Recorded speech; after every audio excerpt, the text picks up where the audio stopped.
Welcome everybody to the weekly WP Roundup with BJ. That's me. I have gone through every week. I go through all of the best news and tutorials and resources that I can find so that I can bring you a curated list of just basically the best of, everything so that you can take it and make the next week the best it can possibly be.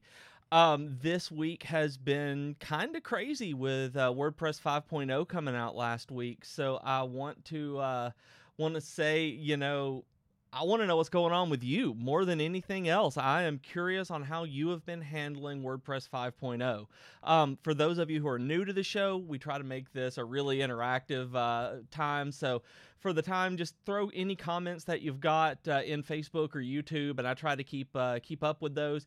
I may probably get distracted by them trying to follow it as I do this, but that's okay. I want everybody to be friends and get to know each other. There's a great community in all the comments every week. We have people asking questions and getting their problems solved. So if I can't answer it, somebody in the comments probably can. So I wanted to remind everybody that there are only 6 days left in our biggest sale of the year. If you click the first link in the description of this video, it will take you to the Cyber Monday sale for this year. And we have a 25% off discount. That is the biggest that we've ever done. You will not get a deal like that again. So if you've thought about being a lifetime member or joining up for a year or even re-upping your yearly subscription, go ahead, click the link and do it, because you will not get a better deal at any point ever. So do it now. We have, like I said, 6 days left so that you can take advantage of that. I see Oliver in the Facebook comments. Hello, and Judy in YouTube. Glad everybody has been able to make it. I know that this time of year is absolutely crazy for everybody, on top of WordPress 5.0 coming out. So I'm glad you guys were able to take the time and tune in.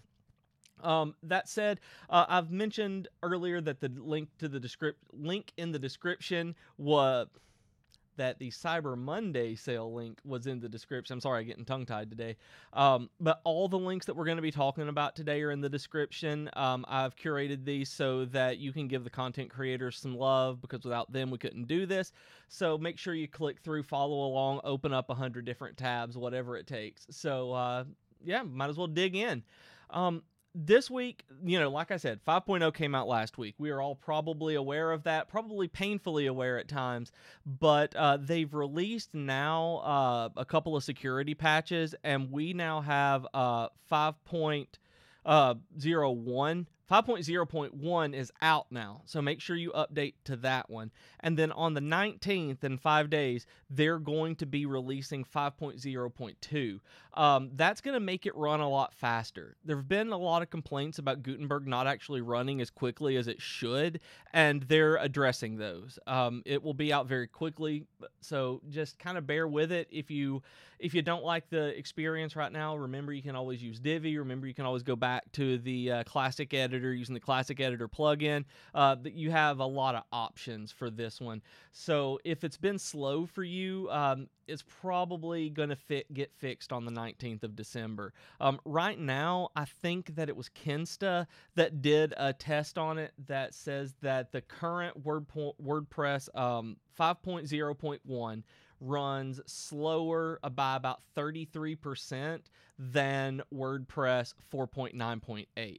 So that's a sizable difference, but it depends on what you're doing, whether or not that is a rollback kind of difference. So most likely you'll be affected by it, but not a whole lot. And with them fixing it next week on the 19th, it's probably not even worth dealing with, but Gutenberg is supposed to be getting better in that release. They're supposed to be making it so that it can handle a lot bigger posts, that there are some issues with speed once you start loading up with lots of different blocks. And so I'm really hoping that gets fixed, because that's been probably my main issue with it. I've been able to write maybe 1,200 words with Gutenberg, and when they're image heavy, it gets kind of bogged down. So I'm really looking forward to this 5.0.2 release. So I see Michael is in the comments. Hello. So yeah. WordCamp US was this past week.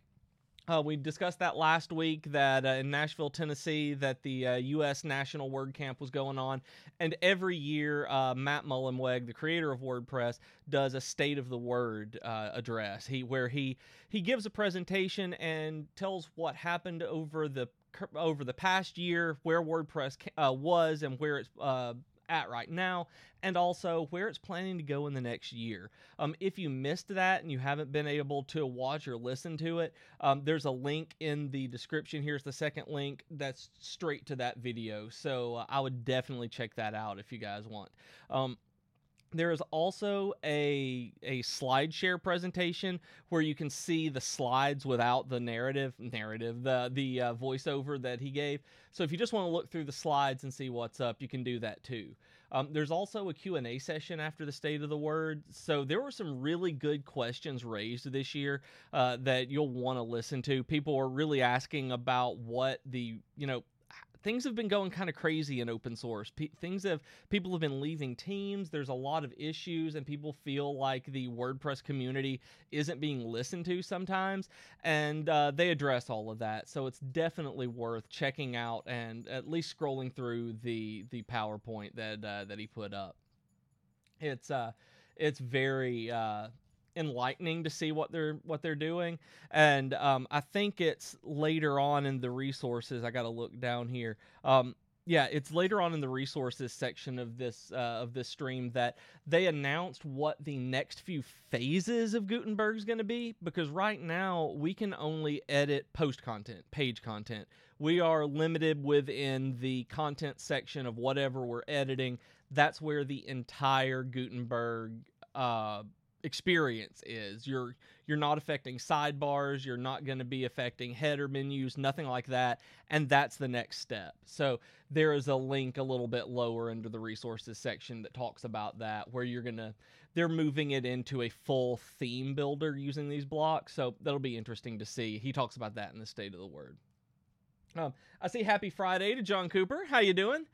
And, talking about WordCamp US, the 2018 one, I hate it that I didn't get to go. It was only a couple of hours north of me in Nashville, and I just was unable to make it this year. But apparently it was fantastic. Did any of you guys get to go? I'm really curious if anybody in the audience here got to go and got to experience it firsthand, because if y'all have never experienced a WordCamp, whether it's a national one or a local one, they are by far they are by far the highlight of the WordPress community, because that's what it is. It is the WordPress community putting these on, talking about WordPress, getting to know each other, making friends. It's a wonderful, wonderful thing.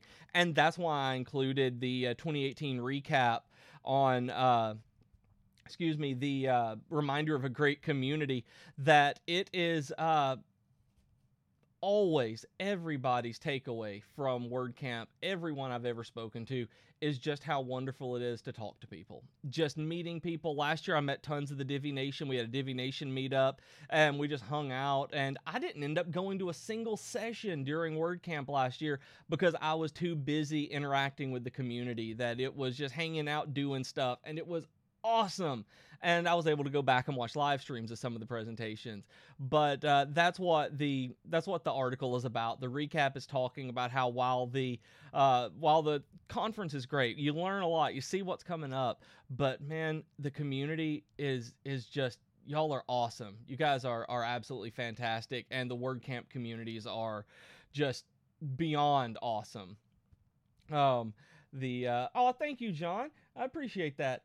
John said that it was on Facebook rather. John Cooper said that he loved it. It was a great camp. That the volunteers did a great job putting things together.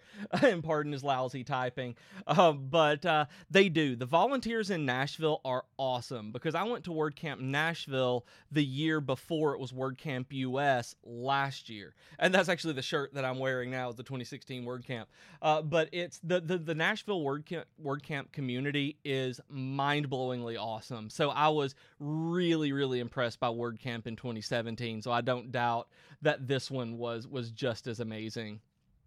That said, WordCamp 2019 actually got announced, and they announced a while back that it's going to be in St. Louis, Missouri for the next couple of years. What they only recently announced, I think it may have been today even, is that they are going to move it up a month, that it is going to be November 1st through 3rd this year instead of being the first or second weekend in December.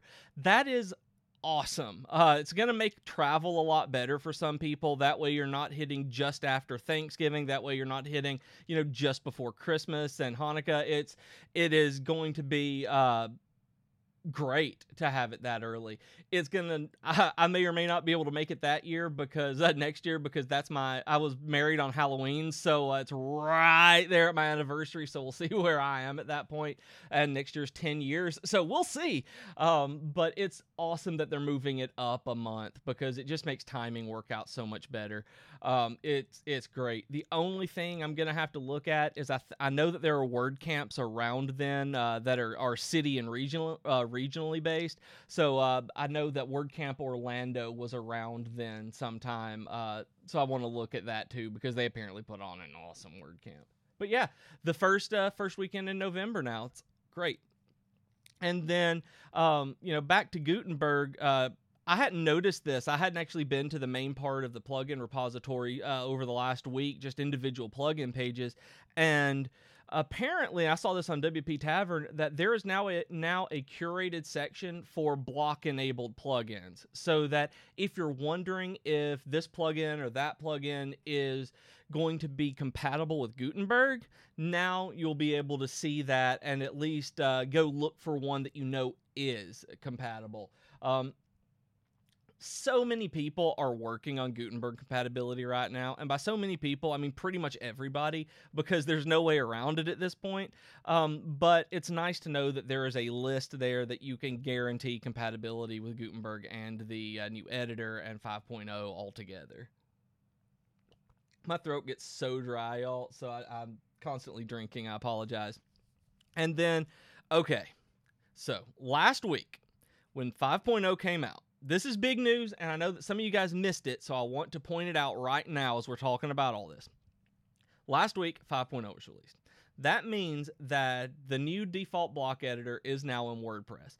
We, Elegant Themes, updated Divi for our Gutenberg compatibility.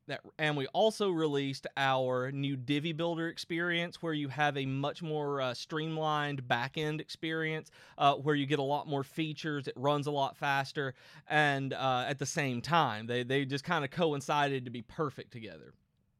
Some people were talking last week about how they couldn't get things to work. They wanted to know what was all included in all of it, like really having a walkthrough to show what Divi and Gutenberg were going to do together. And those are in the links in the news section here. We had Jason go through, well, I can't say we, Jason went through and wrote about, what Gutenberg and the new Divi experience are together, and a hands-on rundown, like the one labeled Gutenberg and the new Divi Builder experience shows you step by step how to use them together. There is a live stream that he did for that this week that is on the YouTube and our Facebook channels. So please go check that out. It was a great stream. I think everybody on the content team was there in the comments to answer questions and watch them and really learn ourselves exactly how everything's going. And then under that post that walks you through all of that, the next link is a hands-on rundown of all the new features now available in Divi's backend editor, because we have revamped the backend, you guys. For a long time, the backend builder has not been able to be updated with new features that were coming out on the front end, that you were missing out on a lot of these fantastic things like copying from one page to another page. And now you can do that in the back end. So Jason really runs through a lot of the major things that if you've been using solely the backend builder, the classic builder as we're calling it now, that you are going to have an awesome time with these new features. And I think there are 15 that he lists here. So if you haven't looked at it, there's a new UI. That's awesome. I mean, the new UI is great. If you've ever used the wireframe mode in the front-end builder, that's where that is. It's faster. This thing is fast, you guys. You know, if you've complained about the front end builder speed, this one, I can't say I guarantee that it will change your mind, but this one goes a long way because this one is crazy fast, and I like using this thing. I used it a lot this morning, actually. That we now have view modes with 100% accurate page rendering. Some people have said it's not 100%, but it is so much better than it was. I have not noticed a difference on any of my sites that I've looked at using the different viewport renderings. These are much better, and they've lined up perfectly with on my device and my screen. There's a new menu builder menu structure. There are new settings that you can use with the click mode. You've got hover mode. You've got grid mode. That there's all sorts of stuff that is just great. Like I said, copying and pasting Divi elements between pages, so you can take this section and paste it into another page, not just another section, not just another module. Whole other page, you guys. It's awesome. Like, I've been waiting for this for so long. I'm so happy. There's a filtered search that you can do. There's quick access to everything that you need. Color managers and color suggestions. There's a find and replace that you may have been missing out on if you've been using that. So every time you need to replace a hex code in the entire page, you can do that in one keystroke. You can extend your style so that, like, say, every one of your blurb modules now looks like this, so you don't have to manually style each of them. There's a drag and drop file upload now that is just beautiful, and it works, and it's awesome. And you know, you can even upload. Somebody was asking last week how to add JavaScript into individual pages. This may fix that. I haven't actually done it, so I'm not 100% sure where it inserts the JavaScript, but if you take a .js file and you drag it into the Divi builder, it will put it where it needs to be. So I'm crossing my fingers that's in the head, and because I haven't looked, but give that a shot because it's a magnificent ability to be able to do this stuff.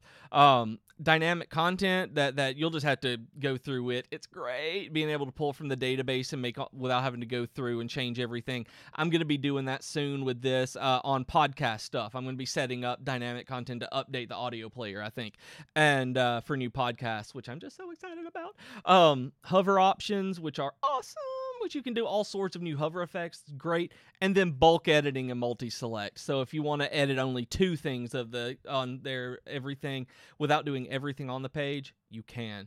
There is a lot going on in this update, you guys, and that's why we wanted to put two different posts out for it, so you can see how Divi and Gutenberg work together, and then what Divi is doing on its own, because these are great updates. These are huge. Like I'm not saying this even as an employee. I'm saying this as a Divi user, that this makes me really excited to build again, to be able to get in the back, because it's not going to have that disparate builder back and forth with the two different JavaScript libraries. So now that we've got one JavaScript library going, that we're working on React on both ends, things are going to be awesome, and I cannot wait for everything to come from this. So I think you guys are going to love it too. All of that said, let's see. There was a couple other things under the news section. WPShout had a really fun article. I put this under news because it applies to all of us who are working with 5.0 right now. It has 5 steps to take with Gutenberg right now. Like literally right now. And it's the first one. This is the reason that I put it in. The first one is just breathe. Just breathe, you guys. This is not the end of the world. This is not the end of Divi. This is not the end of anything. It's not the end of WordPress. It's not the end of your career. This is not the end of your contract with your clients. It's good. Everything is okay, and we're going to get through this together. There's one that says, know you're out. That is basically saying if you don't like Gutenberg, if you don't like the way that the Divi update works right now, use the classic editor plugin. I see that I saw a Slack message and was like, but you need to know exactly what you can do. If you do not want WordPress to change at all for you than the way it was 2 weeks ago, install the Classic Editor plugin and use Divi like you always have. You can update it and choose the Classic Editor. 3.18.4 maybe it's 0.6 has an enable Classic Editor in the Divi options. So if you enable that, I did it this morning, it overrides everything. You're back to the tiny MCE. You're back to everything the way that it was before the Gutenberg update. So remember that that's there, and it's in the Divi options as well. So if you don't want to install that plugin, because I did not have it enabled, I got the Classic Editor back. So that's great. I really appreciate our dev team for doing that one. That's awesome. But like I said, there's steps that you can do right now that are just tips like that. And then, it wasn't under the resources. The very last link in the news section is the make.wordpress.org, which is the official dev blog of WordPress, showing what Gutenberg Phase 2 is going to look like. That they break down specifically with mock-ups on where they're planning on enabling Gutenberg next. That this is going to be coming this year. We're going to be seeing a lot more block-oriented widgets. We're going to be seeing block-oriented menus to where you can edit your menus on the fly, which I think is great. I love that and look at the idea, because I currently hate and have always hated. I've used WordPress for over 10 years now, and I am really, really, really sick of the menu structure. That menu plugins are really the only way to go. And I honestly hope that the Gutenberg block-based menu is awesome, because it can't be any worse than the way the default one is now. So it's I'm very excited for that. I see Monique in the comments saying hello. Hi, everyone. Hi to you too, Monique. And then I see Zlatko saying hello as well. So hello. But yeah, y'all, that's the news. Mostly it's still Gutenberg. Mostly it's still 5.0, because you don't have a release like this without everything being centered around it. That you cannot have this major of a release without having really the news cycle, all the main articles that are being published about it for just a little while. And like I said, if you want to go through and see what the menus and everything are going to look like in the future with Gutenberg, and really decide where you want to go in terms of staying with Divi, all of that, of course you do, because it's awesome. You can see where it's going. I mean, I like using Gutenberg, and I use Divi and Gutenberg, and I use them depending on what I'm writing. Gutenberg is actually not a bad post editor. I write in Gutenberg for my personal stuff, and it's not bad. I use Divi to make things pretty and do things like I need, make pages and functionality. So they're completely different in that regard, and as they move closer together, Divi's going to have so many more options. But it's going to be nice to see for simple stuff like menus and sidebars and things like that to have blocks. So if you're just joining us, if you're just tuning in, this is the weekly WP Roundup. We go through all the news and tutorials and resources I was able to find this week that I thought would really make your next week a little bit better.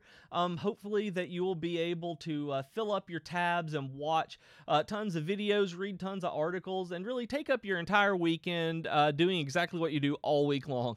So the tutorial section is a little bit smaller than usual on this one, because a lot of them this week were dealing with Gutenberg. A lot of them were how to upgrade Gutenberg. A lot of the stuff I saw was how to make sure that you're prepped for Gutenberg, and we know that. We've had that. There are tons of them out there.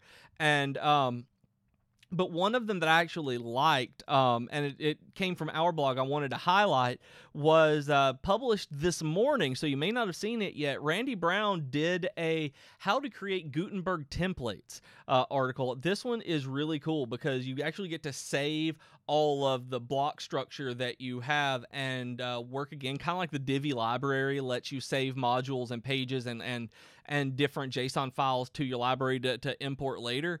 That's what this does, where you can do that in Gutenberg. And I love the idea of doing that for blogging, because there are a lot of times that I just want the same layout but don't want to create it again, that sometimes it's easier to do that and just replace text than it is to do anything else. So that's what this is for. So I really thank Randy for bringing that to light and showing people how to do it. And then Cats Who Code, the second one under here. This one was great because I've been thinking about Gutenberg. I've been thinking about Divi. I've been thinking about everything. And, of course. And there's Cats Who Code put a what users expect from your site's footer and how to deliver. This one was great because so many people talk about wanting Divi footers, which are coming in the theme builder update, and but they're talking about things that you can put in there that people can use and what people want out of it. I mean, they don't necessarily want all of your archives down there listed. They may want to drop down. They may not want them at all. Showing personality with contact information. The number one thing is contact information. That is the majority of what people go to footers for, is contact information or a contact us link. Calls to action, social media icons, privacy policies, sign up forms, all of that. They go through like exactly how to make that look pretty. So I thought y'all could get some use out of that one. And then Aspen Grove Studios brought something new to my attention that I didn't know about. I'm sure that most of you guys did, but this is my first time hearing about it. Excuse me. Suspense, right? So this is how to use WebP images in WordPress.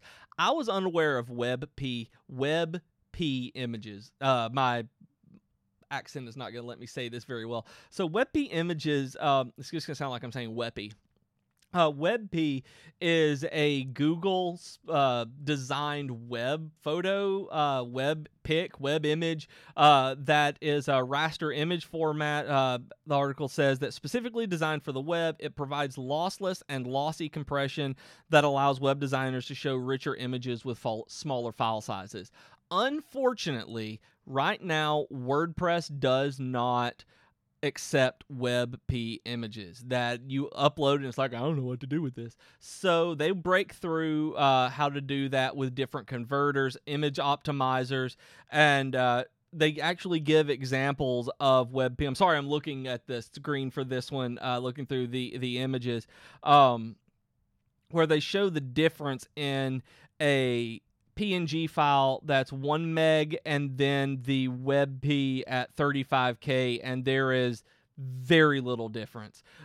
It is absolutely astonishing what this particular format can do, and they show you how you can use this on your WordPress sites now, even though WordPress doesn't officially support it yet. The only issue here, man, you guys, the only issue here with this one is that right now only Chrome and Opera offer native WebP support. I don't think Firefox will, even though Opera does. So it's going to. I would be careful if you have a lot of people coming from other browsers than that. The Short Pixel supports WebP, according to Michael Salem. According to Google, WebP lossless images are 26% smaller in size compared to PNG. WebP lossy images are 25 to 34% smaller than comparable JPEG images at the equivalent. So you're going to get good out of it. You just got to know how to use them. And for me, I don't. And I'm really glad to have seen that, because we are always talking on here every week. Every week, I do not include how to make your site run faster, how the best way to optimize your images are, because we do this all the time. Like about every 3 weeks, I'll put one in. And y'all, this is really important for that we need to figure this out. We need to push WordPress to actually put this kind of thing in core, and we need to push Mozilla and Internet Explorer? Nope, it's Edge now, to be able to do this, but no one can push Internet Explorer or Edge to do anything because they're Internet Explorer and Edge. But it's really good to know. It's going to make your site run faster. Check that one out. And then Divi Space has a what is A/B testing and why you should use Divi Leads, which is showing you how to use A/B testing, which is great, how to use that. Torque Mag, which, I love, is having a how to enforce secure passwords on your WordPress website, which is real important, y'all. Hackers are really attacking WordPress stuff right now. I mean, they have been for months. So many WordPress sites are getting brute force attacked, and you don't want to be one of it. So you want all of your users to have to use at least a strong password. If you use passphrase, do whatever you can do. Use Keyy to have two-factor or any other two-factor stuff. Have passwordless logins. Whatever you do, it's important that you do something for your security. And Torque Mag breaks down enforcing secure passwords on there. And then WP Beginner, basically, it has how to scan your WordPress site for malicious code, and anytime you install anything, it's a good idea to make sure that you have an up-to-date security plugin, Security, WordFence, Malcare. They put in anti-malware security. There's iTheme security. Just make sure it's just a reminder for you guys to do this. Like every once in a while, just make sure you run a scan. Make sure you don't have it on all manual so that things go through a lot. You don't want anything to happen to ruin your servers or your site. And then, you guys, I saw this one and I was really excited because y'all know how much I love talking about branding. And Velocitize this month, it was this month technically. Velocitize had 3 tips to revamp your brand strategy for next year. And here's the thing. I'm going through the middle of this with my podcast, and I know that a lot of you guys are looking at the beginning of the year as being a new time. You're going to try new things, new brand strategies, new marketing strategies, and they talk about things that I hadn't thought about through this yet, so it hits home with me, and I haven't actually written out hard goals for this. Like with the rebrand that I'm wanting to do for the podcast, it's I haven't actually said what I want to achieve with it. That's important. It's like otherwise it's just kind of shooting just throwing dynamite into a lake, and you're gonna get something, but you don't exactly know what. It's very important to have measurable performance expectations, they say. And this is the same with everything. With every kind of goal that you have, you don't want it to be vague. Whether it's weight loss, whether it is being happier, spending more time with your family, whatever it is, rebranding strategy, what you need to do, you need something that is measurable. A growth in your email list by a certain percent or a certain number, anything at all like that. That's what you want, and a timeline to get you there by a certain point. I see Michael say, Michael said in the YouTube comments, it looks like John wrote that article. He writes for ET too, doesn't he? He does. That he is one of the prolific WordPress bloggers out there that a lot of the publications have John writing for them. Yep. And yep, he's good. I like John's writing too, so if you can't tell. So that was an important brand strategy thing. And then this one is something that I want you guys to always remember. Craft well-defined and up-to-date buyer personas. You need to look at your audience and know exactly who you're targeting. You might think you're targeting one group and you're actually targeting someone else. And what I mean by that is, and I've talked about this before, that you may be selling. I'm gonna take you back to the 1990s. You may be selling baby pacifiers, but when the majority of your sales come from 7th to 10th graders, because that's what's cool to do. I never did this. That is, you might want to look at who your real audience is and start marketing toward them with particular products. You can sell things that you think are targeting one niche and you go into another one, but it turns out that you are actually going into another one. And that's really what they're talking about. They talk about building brand loyalty this way, that you reach out to potential customers. It shows that you're listening, that you're watching, and you see who is actually buying these kinds of products or your services. And I mean, if we were, we personally at ET, we look at web designers, we look at people who want an easy to use, elegant solution with lots of really robust features. We target you. And if we didn't, and we were targeting someone who wanted brutalistic stuff and we're making this product, we're doing it wrong. So we need to all think if we're targeting the right demographic and the right audience, and make sure that we're looking at specifically who is interacting with our brand. And then it talks about implementing automation across all of your campaigns. That there's a lot of stuff out there that you can automate that you're probably doing by hand. I know there is for me. And this year, one of my goals in the coming year is to get some of the tools like if this then that, if this then this, if that then this, it's ifed, and Zapier, and even Facebook ads has an automatic ad system now that once you set it up, it will continue to run. So these things are going to make your life easier if you take advantage of them, and it can help you spend more time on the community building and building those relationships to get engagement, which ups revenue. And it's and Judy says on YouTube, you mean like how vaping folks are recognizing their real market, teenagers. And yeah, sadly, that is exactly what they're doing. When they first came out with it, they were targeting people like my parents who were lifelong smokers and were trying to quit smoking and wanted to, and gave them an easy, different, healthy solution to it. And when they were not the ones actually buying them, and it turns out that teenagers are, yeah, that's exactly what they did. They pivoted into who their actual demographic was and started selling toward them and making the products more suitable for them. It's in that industry, you know, however you feel about it, that's what they did. However you feel about it, it's good business one way or the other. All of it aside. So we could all learn a little something about that, about making sure that we're targeting the right people. Because I know that there's always room to improve on this.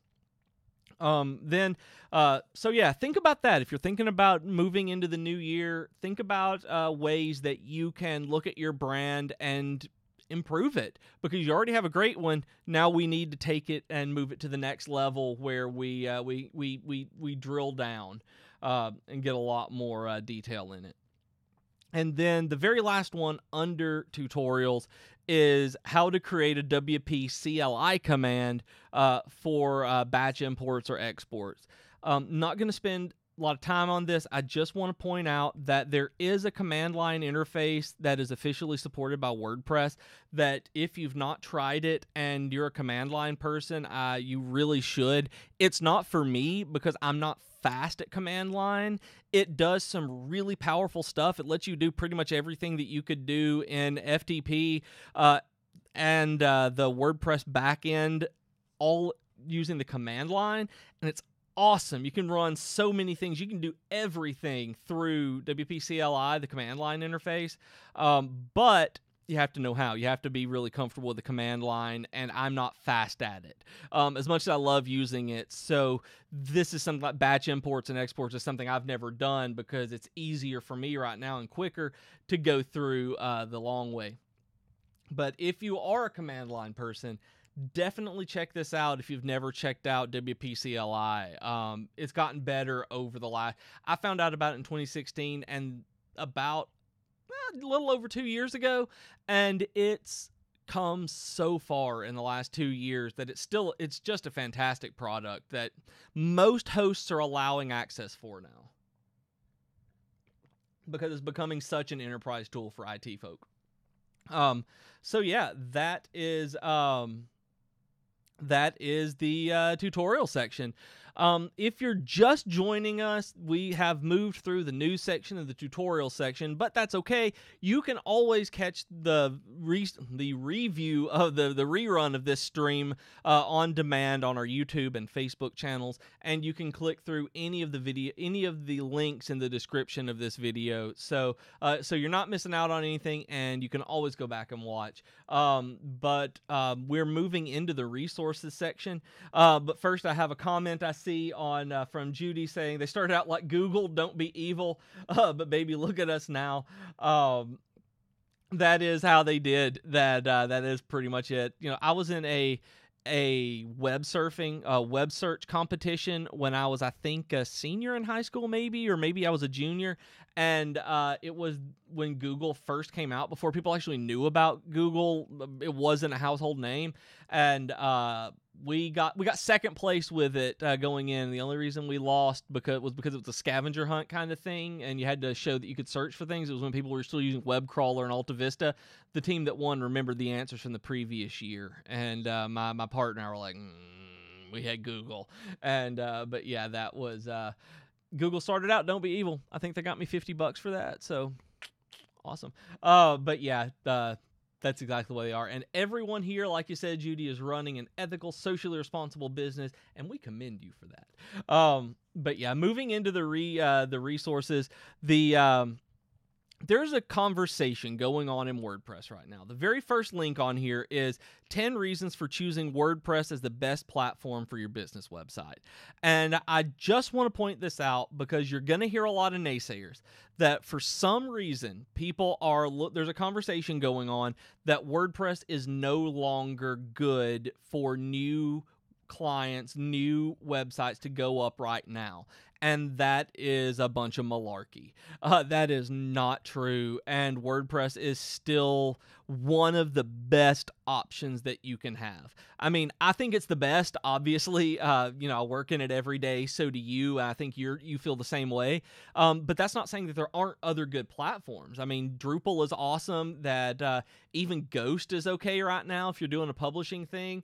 Hard-coded HTML websites are doing awesome right now. Ruby on Rails. There's so many things that you can do that will run your website well. But WordPress just does it, and it does it just perfectly, really, in so many ways. They talk about it being free, it's easy, about the community, just all of this stuff, the themes, the no need to code, all of that. And I just wanted to point out that if you hear people talking about how WordPress is not the future, like, I'm not even saying that it's the future, but if you hear people talking about this, like, let them know what's going on in WordPress right now. Let them know about the new block editor. Let them know about 5.0 and beyond, and how they're moving into that kind of user-friendly, easy space that is faster and cheaper because it's free, than Wix or Squarespace or anywhere like that, which are fine platforms, especially Squarespace. I like Squarespace, but I like WordPress better because of what it does and the robustness of the platform. Y'all do too. So look at that. And then I wrote an article this week. We talked a little bit about it last week. That I wrote an overview of the new 2019 theme that came out. If you have upgraded to 5.0 and you haven't looked at your themes and you're running Divi or something like that, you may not have noticed that there is a Gutenberg compatible theme now. That the default WordPress theme is called 2019. It's actually what ma.tt Matt Mullenweg is running on his, which I do appreciate. And it's a good theme. It is made specifically for block builders. It works well with Divi and Elementor and Beaver Builder and all of this, and Gutenberg. I should mention that it's made for Gutenberg. Works well with it, but it's a good page builder theme. It works. There are a lot of limitations on it. It's a default theme. Of course, there's limitations on it, but if you haven't looked at it, check it out. Check out the new theme and let me know what you think about it, because I think there's some cool stuff in there. It goes back to having a specific social menu. I think it was 2015 that had it the last time, where you just put in a social link and you get an icon for that particular one. Like you get the Twitter icon by just putting in twitter.com/whatever, and stuff like that's pretty neat. I like it. It's a clean theme. Still like Divi better, obviously, but for default themes, it's not bad. I like it better than 2017. So I was not a fan of it. I don't know what it was specifically about it. Did not like 2017. I think the last one that I really liked was 2012. And then 2019, again, it's good. I like it. Fun stuff. So speaking of new themes, I also wanted to point out that today ET released a new layout pack. It's the Technology News layout pack. It's in your builder now. It's on our layouts page at elegantthemes.com/layouts. I like this one a lot, and I just wanted to point it out to you. This is one of my favorite ones that's come out in a very long time, that I really like the way that they've done the grid. I like the way that they have the inset video. I like how they have a header bar for everything with the banner ads or something that you want there. It's a really nice magazine style layout for Divi, and I wanted to commend our design team on this one, because I really think that it's great. I'm just looking at it and scrolling through it again here, and I'm just impressed by every page. But if you haven't seen that one that came out today, give it a look. It's a very, very well done layout pack. Like I said, it's one of my favorite ones I've seen in a while. And I like all of them. I mean, don't get me wrong, but this one's good. And moving into that, speaking of good layout packs, Jason, I think, did it. Yeah, Jason did it. The 10 most popular Divi freebies of 2018 that we have released. Oh man, y'all, we have released so many free things this year. And that's not even bragging. That's not me saying like, woohoo, yay us, which, yay us. But there are so many that you can't keep up with them all. Like, I am pretty sure, I know I've missed things that we've done. I've missed layout packs and different kind of freebies that we've done. And so we looked at the most popular ones that people got and wanted to make sure that you didn't miss these. These are the ones that people like the most. So check these out. There are a lot of our layout packs. The web agency layout pack is great. The SaaS company interior design was gorgeous. The business consultant was beautiful. The SEO layout pack was cool. Software marketing was also another one I love. The digital payments layout pack is one of my favorite. Like top 3, I think, is the digital payments layout pack. It's just beautiful. The pottery studio is great. The photography in the pottery studio is like, oh my goodness, Joy. You want to download the pottery studio one just for Joy's photography in it. Like, it is so good. The real estate layout pack, the food recipes layout pack.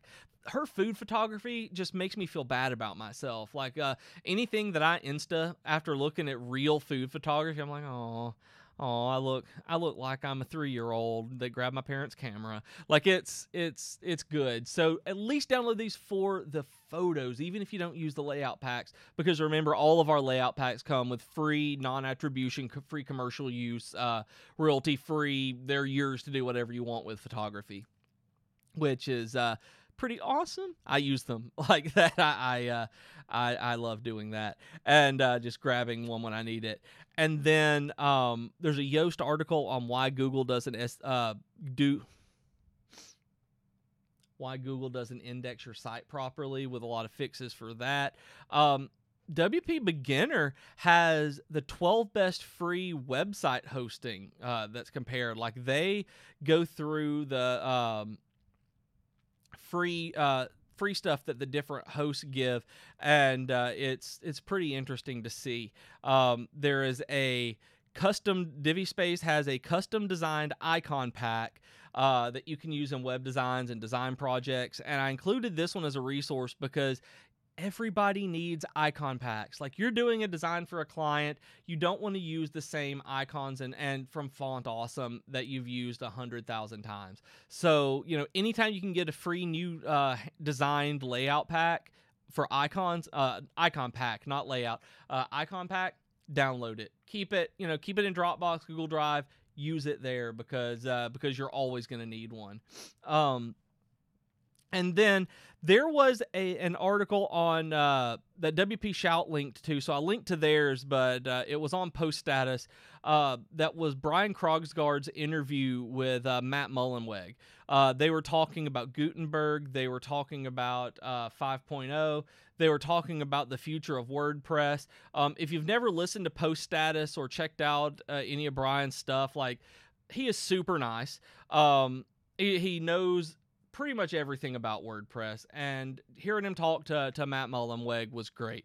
I always love when people are able to sit down and talk and really have a conversation about WordPress itself, about what's going on in the trenches, I guess, in the background, and what's going to happen in the future for all of us. It's a good one, so listen to it. I also thought it was cool. I saw this one on WP Tavern as well, that Automatic, the company who owns WordPress, the parent company, pledged to fund WP Campus's accessibility audit of Gutenberg. If y'all remember, maybe a month back, maybe two-ish, and I don't even think it was that far, that the lead of the Gutenberg accessibility team quit. That she was tired of dealing with the drama that came from working in open source, working with accessibility, and it was a pain. That there were things going on that we didn't know that was going on behind the scenes, and so WP Campus, a major education WordPress company, it was going through an accessibility audit of Gutenberg to really see where it stands, and Automatic is taking up the funding for that. So good for them. I mean, it needed to be done. Gutenberg is great, but it is not accessible to everybody. If you have to use any kind of accessibility options like screen readers or interacting with the screen in any other way, Gutenberg's not really great for you yet. And so it's okay, not great, and Automatic is going to pay for it. Like, and I say that came out wrong. Automatic is going to fund the audit to get it where it needs to be, so that we can figure out where the issues lie, that we can get those fixed and those holes filled. So that's a good thing. Like, I'm really, really proud of Automatic for that one, because I think they really stepped up after the ball was dropped. So good for them. And finally, the last thing on the list is that WP the podcast did an episode on our thoughts on Flywheel hosting. They thought it was all right. Spoiler. But no, they go through it. I like when you have a rundown of a hosting company, especially from somebody who is a fan of a different hosting company and use them themselves. Because as the show notes on this one said, that Tim is a pretty diehard WP Engine fan, so he doesn't have a lot to say about other ones, but WP Engine is pricey, they said. Like, that's what they say, and it is. So they tried out Flywheel and said that it's actually quite comparable to WP Engine. So I like Flywheel. It's pretty, it's good. They have the development thing, and this isn't even a shout out for them, but if you're looking at different hosts and you're trying to decide on a managed hosting platform, listen to that podcast and see when they're talking about WP Engine and Flywheel, if either of those will be what you need. So it's definitely something that someone watching this will hopefully get some use out of. And that's it. That is the end of the list. So if you feel like anything that we've talked about today is awesome or interesting, or even the remotely interesting, click on the link. Give these content creators the hits that go through, show them the referrals, so that we can keep them doing what they're doing, so we can keep doing what we're doing. Every Friday at 3 p.m., I am sitting here doing this, talking to you guys about everything that's awesome in WordPress. And every Monday at 6 a.m. Eastern Time, Mac gets on and does a Divi live stream. And every Tuesday at 3 p.m. Eastern, Jason or Donietta gets on and shows you something about Divi with a use case on how you can use it for very particular use cases and learn how to use the software a little bit better. I think that that will be it for me. thank you guys for joining me. I really, truly appreciate you taking the time out of your Friday to join us. And hopefully there's something in the description of this video that you will find useful. Make sure that if you want more of this or any of our live streams, that you let Facebook know that you want to follow us and get notifications when we go live.